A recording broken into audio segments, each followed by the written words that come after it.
Assalamualaikum warahmatullahi wabarakatuh. Salam sejahtera bagi kita semua. Saya akan membawakan mata kuliah pengantar ilmu perikanan. Kali ini materi yang akan kita bahas adalah perikanan budidaya. Definisinya adalah perikanan budidaya merupakan kegiatan untuk memelihara, membesarkan dan atau membiakkan ikan dan non-ikan, serta memanen hasilnya dalam lingkungan yang terkontrol, termasuk kegiatan yang menggunakan kapal yang memuat, mengangkut, menyimpan, mendinginkan, menangani, mengolah dan atau mengawetkannya. Adapun yang melatar belakangi mata kuliah ini adalah komoditas perikanan budidaya memiliki peluang yang sangat besar dikembangkan untuk pemenuhan gizi masyarakat, misalnya ikan lele, ikan mas, gurame, nila, dan lain sebagainya.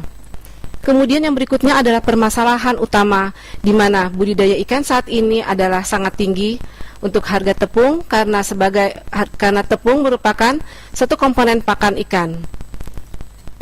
Perlu dikembangkan jenis ikan yang memerlukan pakan dengan tingkat persyaratan yang tidak terlalu tinggi, tetapi memiliki tingkat pertumbuhan yang baik.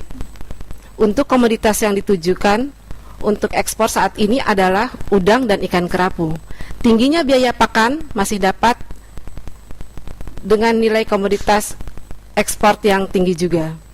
Komoditas ekspor perikanan budidaya lain yang cukup penting adalah rumput laut, yang merupakan salah satu komoditas prioritas dalam revitalisasi perikanan.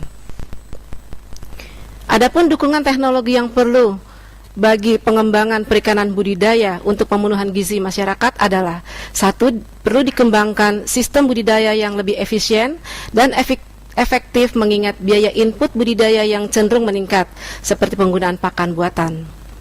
Kedua, teknologi budidaya untuk komoditas baru yang digemari oleh masyarakat, dalam hal ini kita umpamakan dengan cumi-cumi.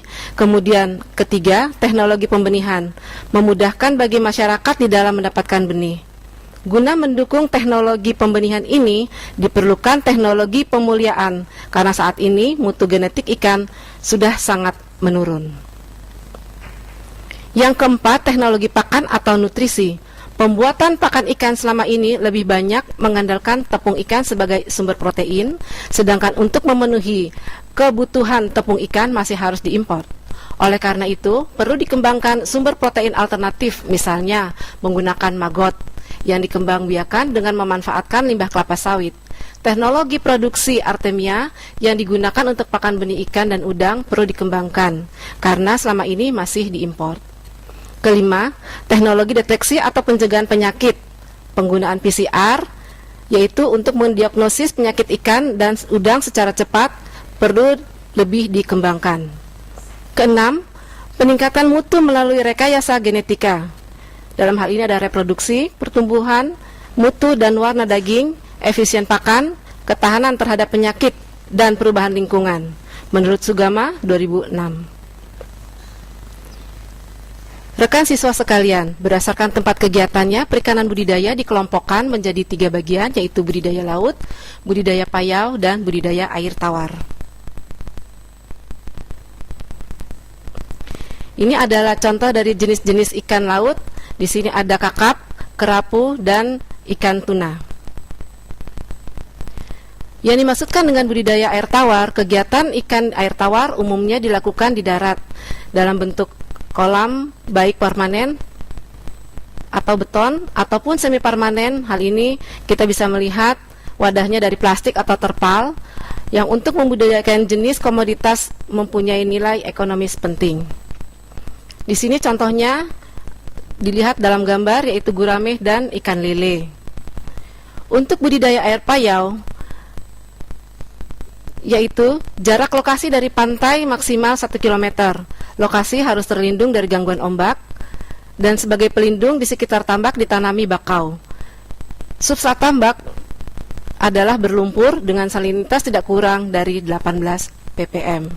Contohnya ada bandeng di sini sama udang. Kemudian kita melihat lagi dari jenis ikan yang bernilai ekonomis penting dan telah berhasil dibudidayakan. Contohnya ikan kerapu. Di sini ada kerapu bebek atau Chromileptis altivelis, ada kerapu macan, Epinephelus fuscogutatus, dan lain sebagainya, bisa dilihat. Kemudian dari kekerangan ada kerang darah, Anadara granosa, ada kerang hijau, ataupun tiram mutiara. Dari rumput laut, jenisnya ada Euhema cottoni atau dari Glaciralia sp. Untuk Echinodermata, hanya teripang yang telah berhasil dibudidayakan di Indonesia. Hal ini bisa dilihat dari pengembangbiakan dari Holontoria scabra. Sekian pertemuan dan penjelasan dari saya pada topik perikanan budidaya kali ini. Semoga dapat dipahami dan dipelajari. Wassalamualaikum warahmatullahi wabarakatuh.